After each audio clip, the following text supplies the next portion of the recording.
Hello there, sports gamers. Welcome on back into the channel. I'm Brandon Satterwhite, and with EA Sports bringing back their college football video game series later this year, we wanted to talk to some of the athletes that might actually be in the game later this year. So we've been reaching out and setting up talks with all sorts of different college football players. And today we have with us a 2023 All-American third team selection who helped lead the SMU Mustangs to an 11-3 record and the program's first conference championship since 1984. Starting safety and team captain for the Mustangs, Jonathan McGill. Jonathan, thank you so much for joining us today. Yes, sir. Appreciate you guys having me on. Can't wait to talk. So first off, Jonathan, congrats on the great season. Like I said, the first conference championship for the program in nearly 40 years. You went undefeated in conference play, ranked 22nd in the final AP poll.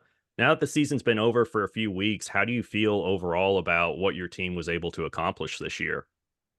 Yeah, I think it was a really good season, a really good stepping stone, especially with us shifting to a new conference this next season, getting a chance to really ride and make amends to a lot of games, a lot of rivalries that SMU has had over the past couple of years. Beating Memphis, getting a chance to beat Tulane, getting a chance to see Rice and a whole bunch of other teams. And so I think we had a really good season in terms of coming together as a team, playing for each other, playing for one another, bonding to the culture, especially in the second year that Coach Lashley's been here.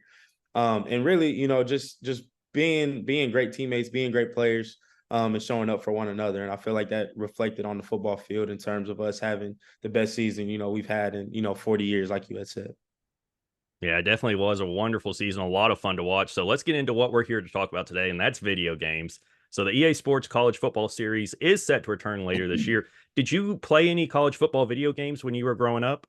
Yeah. So I'm one of the older guys on the team. And so I definitely did my share of Road to Glories on Hmm. that game. I think my guy or whoever I was, I always used to choose like USC or whoever at the time, just because I know those was the teams that was good. I try to make my player look just like Reggie Bush. And so that was definitely something fun for me. Going to my grandma's house, sharing the PS2 with my cousins and my brother, all of us trying to take a turn on who gets this kick return, who gets this punt return, who gets to, run routes and stuff like that. And so it was definitely fun. I was very, very excited, especially when I got the news that, I'll be on the game for this upcoming year. And so getting a chance to play that game once more. I know a lot of people have talked about that might be the greatest game that, has been released. So I just, pretty excited. I definitely did play those games growing up. Did those games sort of help you get into football and also learn about like college football and how it's structured and such? I would say the big thing that kind of helped me was more of, I guess, the recruiting aspect.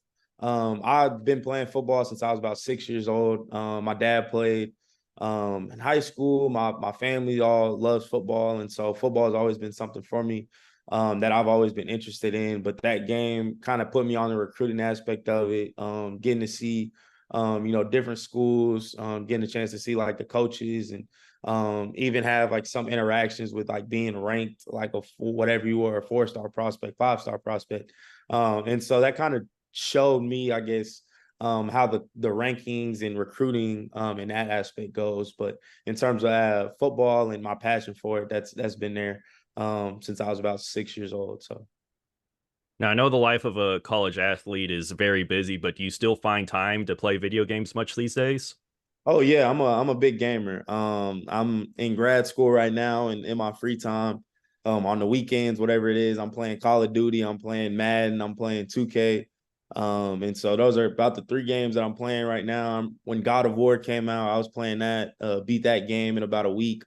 Downloaded like the remastered version of God of War 2 because I love Kratos and that whole series. And so when Ragnarok dropped, beat that in like about 3 days, 4 days. Mhm. So big gamer, grew up playing Xbox 360, PS3, PS4, now PS5.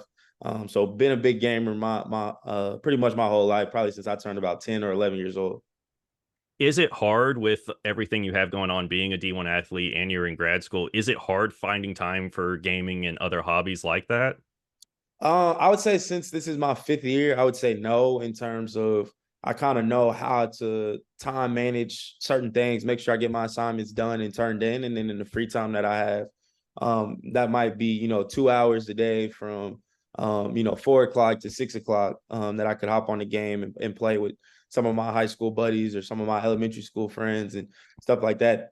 I view gaming as a way to also kind of like disconnect from football, disconnect from school, get a chance to talk to, guys that, I grew up with, I played, middle school with, or I played, had similar classes with them in high school. And so just get a chance to get into a party, get into a game, talk to each other, check in with one another. So try to make sure I get a chance to kind of do that daily. Some days, as Saturdays, especially in season, you really can't do that. Fridays as well, just because Friday night you're at the hotel, Saturday you're playing in the game.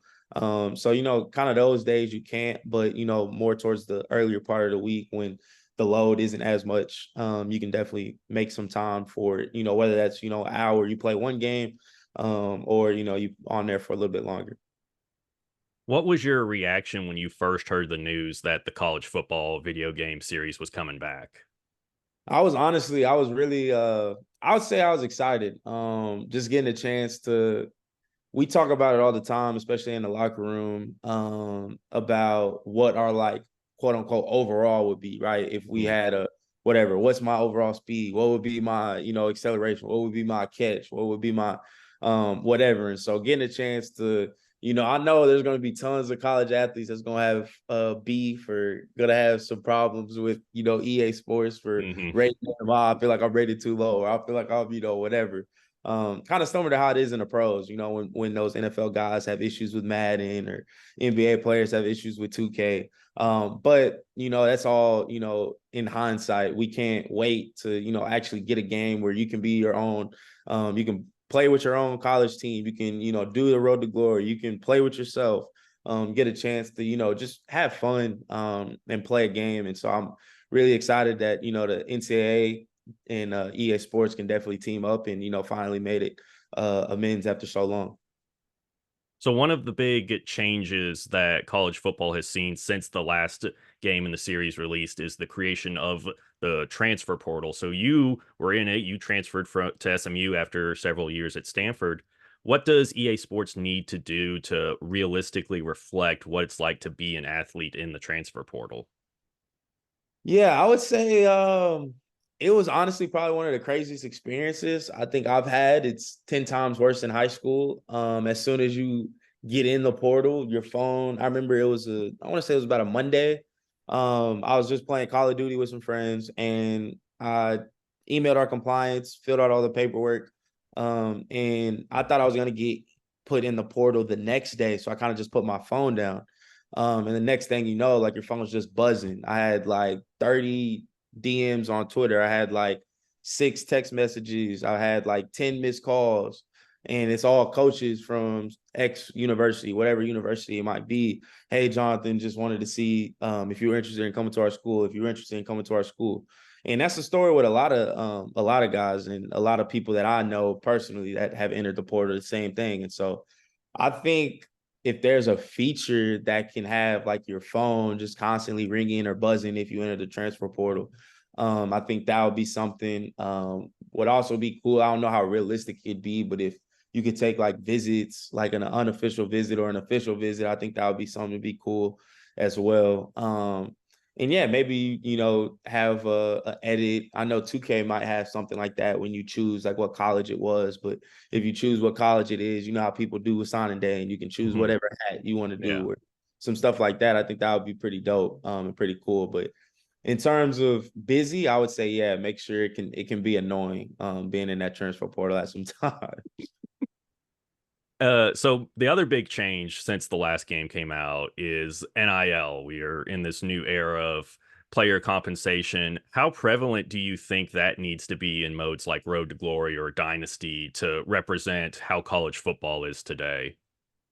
I wouldn't say it has to be at the forefront. I know me being a player might be different. My view might be different than other people in terms of NIL. I think it's really cool. I think the ability for players to partner not only with people that are in certain businesses, whether that's internships, whether that's compensation with I post this and I get this amount of dollars per month to spend at this restaurant, right? So that person saving food and saving money in his pocket. So I feel like NIL kind of has a negative connotation to it sometimes, with people just thinking these athletes are getting X amount of dollars just for wearing a football helmet. But in reality, these are still college kids. They're getting free meals, which is great. Getting a chance to market themselves, but also market another company. Getting a chance to meet CEOs, business owners, all of these people that when football is done, you still have that relationship, you still have that opportunity. And so I would say that, the NIL part of it, I know multiple schools have a lot of collectives, different collectives. We have one as well here at SMU. So I guess the collective aspect of it would be very interesting to see, if you are like in a dynasty mode, who gets X amount of dollars. Does, the walk on, does the starter, does the second string, does the third string? I think that would be very interesting to see. Kind of almost as like an owner in franchise mode with NFL. They have to negotiate contracts. So like, how does that look in the college level? I think that would be very interesting to see. So college football is known for the atmosphere around it. You got tailgates, the fireworks, the chants, the cheers. How important is that atmosphere for a game like a college football game? I think that college has a more engaged audience than the NFL. And so I think that as you have the momentum aspect, I know they added that in Madden about 2 or 3 years ago, to where depending on who's winning, when you're at your home field, you start out with a little bit more momentum, and as the game plays out, that momentum bar at the top shifts from right to left, or you can do certain things. Sometimes the home players run faster. Sometimes, the people that are in the zone can't get knocked out of the zone. And so like schools like, Texas A&M, schools like Georgia, schools like Penn State, like I feel like those schools with those big fan bases, and those, Virginia Tech, with the Mr. Sandstorm, like I think all of those aspects of college football need to be in the game, because that's what makes college football college football. That's why people love it. People love the tailgates. People love the chants. People love the painted people coming to games in painted bodies. People love the student sections, right? So with the NFL, you don't necessarily get that same aspect. And so I think for so many years, that's what's been missing. That's why people haven't had such a strong connection with Madden games, because the game is pretty much similar almost every year. The only difference is what team has what player.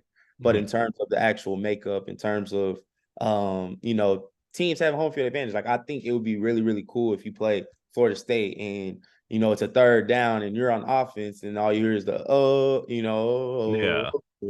and stuff like that. Like I think like that would be extremely, extremely cool. Are there any traditions there at SMU that you think should be included in the game? So we have something what we call the boulevard. It's kind of like our tailgate. The players, we walk down the boulevard, and it's donors, it's students, it's cheerleaders, it's everybody that's interested, or anybody that's going to the game, and it's packed on both sides. And so you see people tailgating, you see people with TVs, you just see people just sitting down, wanting to say what's up to the players, wanting to say what's up to Coach Lashley. So that's probably the biggest tradition we have. So like, if it is like a pregame, cut or pregame version, you just see people walking down the boulevard. I think that would be really cool. And then I would say probably at the end, like colleges having a chance to sing the alma mater, because that could have an effect on, a 12-year-old kid or a 10-year-old kid could have that passion. Cause I don't even think I know the alma mater for SMU by heart. And I've been here for about a year. But stuff like that, stuff like that can help kids out. And so yeah, I'd say SMU, what we have is the boulevard. That's our big thing. All right. And so as we wrap up, we mentioned ratings earlier. So I have a couple of attributes here, and I'm going to ask you what you think you should be rated once the game comes out later this year, and we'll All right. see how accurate they are. All right. First one, speed. Speed, I would say my speed gotta be like an 84. 84. Okay. 84. Not, I would say like 90 is probably like guys that's like 4'3". I'm not 4'3". I would say like 84. Okay. 84 got speed. Tackling. Tackling, that's gotta be like an 85, 87, anywhere from that range, 85 to 87. Catching. Catching has got to be up there. I didn't have much drops. So I'd say like catching, I would say my catching. I'm a DB, so they're gonna knock me a little bit. But truthfully speaking, I believe I should be about an 89 to a 90 on that. Hit power. Hit power, I come up. I say about a 89, 90, Toughness. 100, 100. whatever it is. 199. I know they gave Devin Hester 100 speed one year. Yeah, give me 100 toughness. And then finally, what do you think your overall rating should be? I think, coming off of last year, I would say starting at a 82, 83 around there would be good. And then, with the exception of, you had a season to, plus some attributes. Mm-hmm. But off of last season, what I put on tape, I would say about an 82, 83 rating would be fair. I feel like it should be 85, but I wouldn't feel a certain way if it was 81, 82, 83. Well, y'all play like y'all did last year. That rating will certainly go up throughout the year. Yes, sir. That's the play. Well, Jonathan, thank you again so much for doing this. It was a pleasure getting to talk to you. We really do appreciate you doing this. Yes, sir. Appreciate you, Brandon, so much. And to the rest of the gaming community, I love gaming, love doing that. And so getting a chance to talk to you is, nothing to me. And so I enjoyed it as well. Well, thank you again so much. Good luck on next season. And that's going to wrap this up for us, folks. If you enjoyed the video, make sure to leave it a like and subscribe so you don't miss out on any of our videos. And for all your sports gaming news and updates, stay tuned to Sports Gamers Online. I'm Brandon Satterwhite with SGO. Thank you for watching.